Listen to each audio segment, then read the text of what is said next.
Ayon dun sa bagong batas na nag-reform ng National Bureau of Investigation, tignan niyo sa Section 6, nakalagay po doon that the NBI director must be a lawyer with at least 15 years of experience. So, kung tatandaan ninyo, yung press conference ni Sec. John Vic, super overemphasize na kailangan sumunod sa batas. Kung ang assignment niya sa susunod ay taliwas na naman sa batas para nilang, para nilang nilalaglag yung sarili nila, so to speak. So para sa akin malabo na even i-consider siya para dun sa NBI position. Besides, yung irony dyan is manggagaling siya from one Remulla to the other.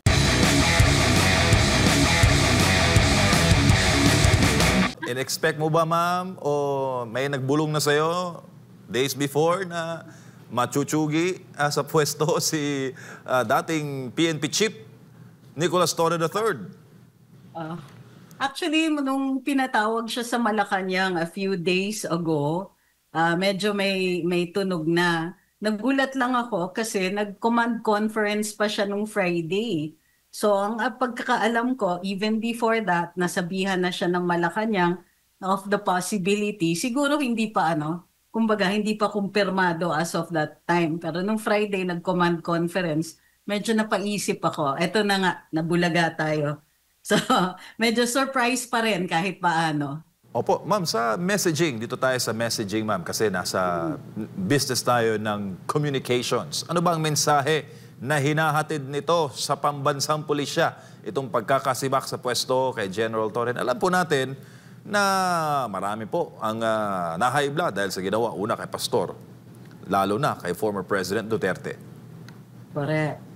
So, medyo mixed ang messaging, Nung nag-press conference kasi si DILG Secretary John Vic Remulla, medyo pinagdidiinan niya na kailangan daw sa mag-comply yung power structure doon sa batas. Ang sinasabi niya, labag daw sa batas yung pag-rumble o yung pag-reassign ni General Torre dun sa top tier o dun sa high command ng PNP dahil taliwas ito doon sa power ng NAPOLCOM. Sila dapat ay ang dinadaanan muna ng mga ganyang klaseng reassignments with the consent or with the appointment also of the president. So, ang tingin ko they're trying very very hard na yun po muna ang naratiba na sila ay kaya natanggal or kaya na-relieve si General Torre ay hindi siya sumunod doon sa batas. Lalong-lalo na doon sa batas na nagtatalaga ng power sa NAPOLCOM. Kung maniniwala tayo doon sa mga chismis, kumbaga, doon sa mga sinasabi na very dismissive daw si former Chief PNP Torre doon sa sa mga tao sa mga officials ng NAPOLCOM, then kumbaga this is medyo nagpabaya siya, medyo naging reckless at saka arrogant siya, kung totoo yun.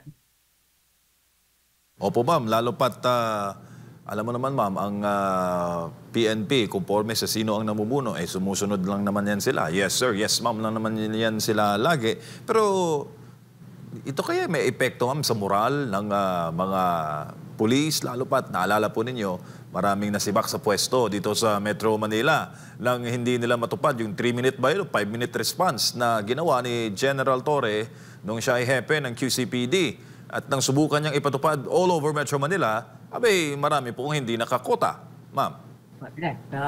Well, maaapektuhan ng moral talaga in the positive sense. Dinig ko maraming nagpapainom ngayong gabi. Uy! So, kung totoo yan. Some of totoo yun yung appreciation ng ilang rank and file sa mga polisiya nitong former chief nila. Parang ang argument is, alam naman natin na in any institution, mahirap talaga mag-initiate ng mga pagbabago. Pero ito, it goes back to reasonableness. So maraming reklamo or initial na reklamo na unang-una hindi ito yung dinahandahan, yung implementation, and it was a very drastic move. Halata naman that this was also a political one kasi may perception of rising crime rates, of the unresponsiveness ng PNP. So nakikita natin kung saan nanggagaling yung polisiya na yon. Gayunpaman, pagka hindi enforceable yung policy mo, expect nyo na magagalit talaga ang rank and file or the lower rank officers kasi parang nasa-set up sila to fail. So any policy that sets up somebody to fail, para na rin lang sinabi mo, sige, gagawa ako ng policy para masibak kayo. So definitely may relief tayong nararamdaman dun sa mga ibang mga miyembro ng PNP sa ngayon. Opo, tsaka balita ko rin ma'am, may nabasa akong comment, awan ko lang kung totoo. Marami daw ng mga police officers sa buong Pilipinas ang nagtanggal ng picture ni PNP chief after na ma-confirm na baksi siya sa pwesto, nasibak siya sa pwesto. Pero ma'am, dito tayo sa hierarchy no, ng mga uupo as PNP chief. Marami kasi nagsasabi na shortcut, ma'am. Maraming natabunan na dapat sana deserving sa promotion. Alam mo naman, ma'am, pinaka-pangarap ng isang pulis ang maging hepe ng kanilang hanay. Well, para sa akin, of course, naririnig naman na it will always be there. Even nung mismong si General Torre ang inupo, ang dami nating naririnig. Although to be fair, si General Nartates really was supposed to be the next in line, kumbaga sa seniority.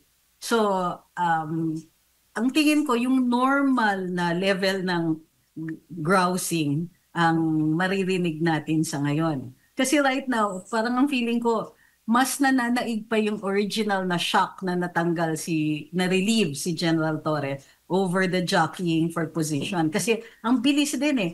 Parang ano lang yung pagitan from the time na na-relieve si General Torre to the time na na-designate at nag-oath taking si General Nartates. Parang ang feeling ko, it was really so as not to give time doon sa ibang mga nag-aambisyon na maneuver pa.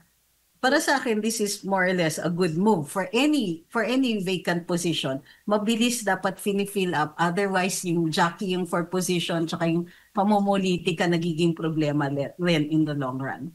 Opo, lalo pat may malaking pinaghahandaan na eleksyon sa Bangsamoro Autonomous Region, yung kauna-unahan ma'am na Barm Parliamentary Polls. Sinabi po ni Senator Bato, former PNP chief, former Senator Bato de la Rosa, na hindi pala pwede ma'am na dalawang 4-star no, sa hanay ng PNP. At may mga nagsasabi na mapapa-early yata ang pagka-alis sa pwesto totally ni former PNP Chief Torre.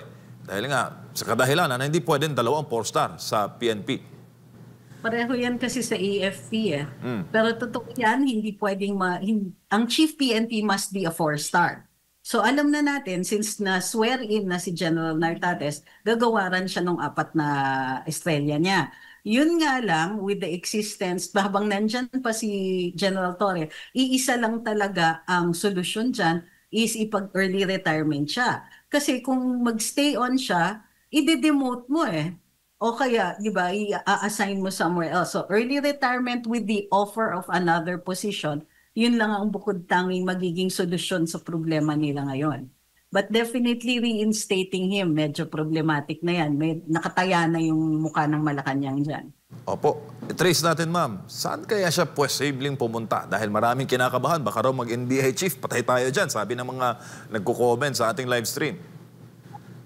Ayon dun sa bagong batas na nag-reform ng National Bureau of Investigation, tignan niyo sa Section 6, nakalagay po doon that the NBI director must be a lawyer with at least 15 years of experience. So, kung tatandaan ninyo, yung press conference ni Sec. John Vic, super overemphasize na kailangan sumunod sa batas. Kung ang assignment niya sa susunod ay taliwas na naman sa batas para nilang, para nilang nilalaglag yung sarili nila, so to speak. So para sa akin malabo na even i-consider siya para dun sa NBI position. Besides, yung irony dyan is manggagaling siya from one Remulla to the other. So ang tingin ko medyo malabo po yun. At the very least, kasi ang tingin ko dun sa position ng Chief PNP, ang pinaka-equivalent niya would be an undersecretary position para hindi siya, kumbaga, walang loss of face. Kasi kung tatanggap siya ng lower position, let's say head of agency ka nga, okay lang kung head of agency, no? Kasi kahit paano meron kang semi-autonomy.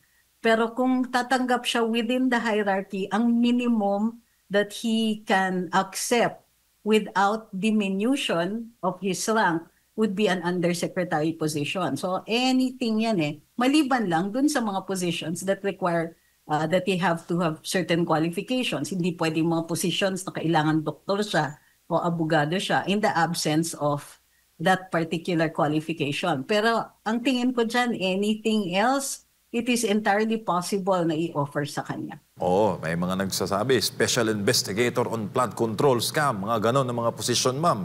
Pwede siyang bigyan ng task force. Oo. Diba? Pwede ganon. Kasi it doesn't require a rank. Tapos bibigyan siya ng kind of power. Tapos na babantayan pa nila. Kasi yun ang pinaka-essential sa ngayon for the Marcos administration. Hindi nila ma-afford gumawa ng malalaking at panibagong mga kalaban. Nung nandun siya sa panig nila, safe sila. Pero now, marami na siya masyadong alam na pag napunta yan, pag tumawid ng politika yan, naku, malaking sakit na naman ang ulo ng Marcos admin. Opo, lalo pat 2 months ago, sinabi po ni DILG Secretary Remulla, John Vic Remulla, and I quote, in a radio interview, sinabi ni Secretary Remulla, pertaining to General Torre, he's a bulldog, a pit bull, tapos to attack, at pag sinabihan daw si General Torre na umatak, umaatake. Eto na yun, ma'am. Siguro yung mga katangian na hinahanap.